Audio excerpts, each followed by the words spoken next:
minable comme ça. Un minable comme ça parle de reconquérir l'Afrique. Moi, je dis ça ici la dernière fois. Dans 10 ans, l'Afrique va conquérir la France. C'est inévitable. Donc, sur le coin là, il n'a qu'à préparer ses armées et attendre les Africains là-bas.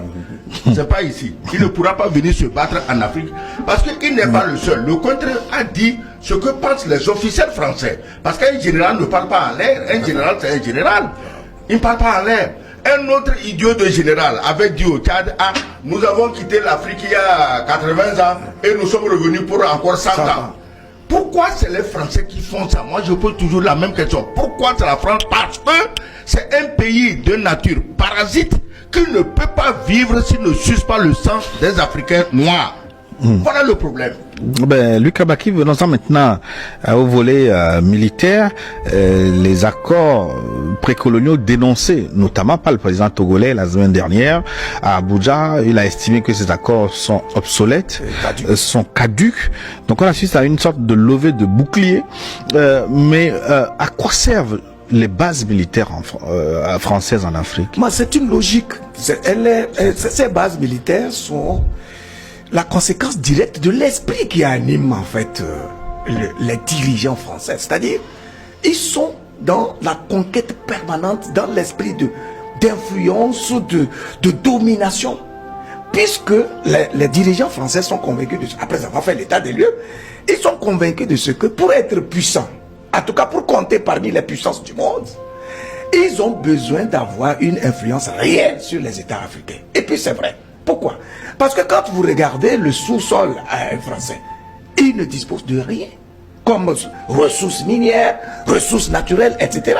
Et donc, toute l'économie de la France repose sur la supercherie qu'elle a montée en Afrique pour pouvoir puiser nos ressources, pour pouvoir bénéficier de tout ce que nous produisons ici, aussi bien les ressources humaines que les ressources minières, les ressources naturelles.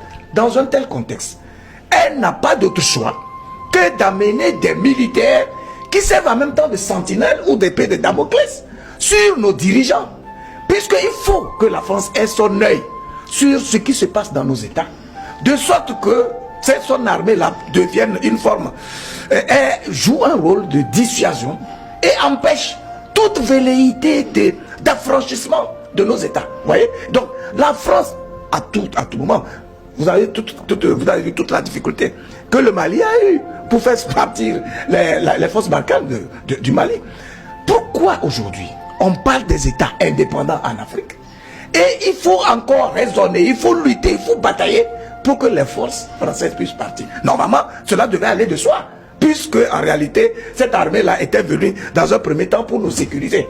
Si on doit s'en tenir à ce qui a été dit de façon officielle. Pourquoi donc aujourd'hui, nous avons nos armées, nous avons la marge nécessaire pour nouer les partenariats qu'il nous faut pour pouvoir construire nos armées, etc., etc.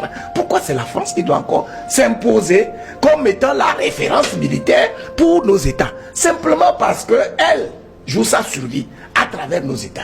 Et donc ces militaires-là sont une sentinelle qui essaie de nous influencer, de nous dissuader de toute envie de nous affranchir de la France. Voilà.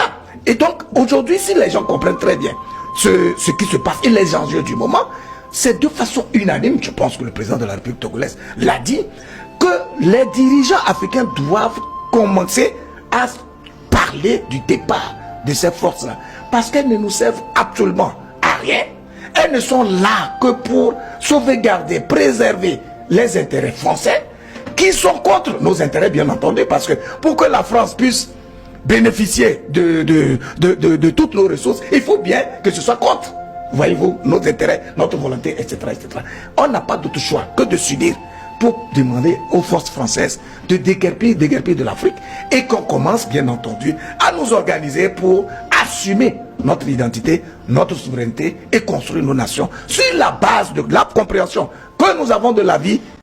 Mais tant que nous n'avons pas des leaders visionnaires, à l'image de Assimi Goïta, à l'image de Ibrahim Traoré, à l'image de Tiani, nous aurons toujours des problèmes. Pourquoi? Parce que l'esprit, je l'ai dit à l'instant même, vous savez, le regard que nous portons sur la vie est tributaire de notre parcours, mais surtout aussi de l'éducation que nous avons reçue. L'instruction, l'éducation dans la vie sociale, etc., etc. L'élite politique a été formée pour l'essentiel où? dans les écoles françaises. Et l'expérience politique est dégagée d'où? De tout ce que la France nous apprend. C'est pourquoi nos constitutions et tout ce que nous avons comme modèle de gouvernance est complètement plaqué sur ce que la France préconise comme système de gouvernance. Dans un tel contexte, même si on chasse la France aujourd'hui, et nous n'arrivons pas à faire émerger des visionnaires qui comprennent que ce qui doit compter en premier, ou la seule richesse sur laquelle le dirigeant doit pouvoir compter, c'est l'être humain, c'est-à-dire son citoyen, on aura des problèmes. En fait, le système capitaliste occidental a fait en sorte qu'on donne primauté à l'argent, au matériel, au bien matériel, en lieu et place de l'être humain qui en est normalement l'auteur, qui est capable de fabriquer tout cela. C'est pour ça que vous allez voir que notre élite politique prône quoi? L'accumulation en lieu et place du sens de partage. Vous voyez? Lorsque vous avez une connaissance, logiquement, le réflexe naturel qui doit pouvoir vous venir, c'est de pouvoir partager. Je crois que c'est ce partage que nous sommes en train de faire à travers ces genres d'émissions où nous analysons des choses et qui permet justement aux autres d'éveiller les consciences et tout.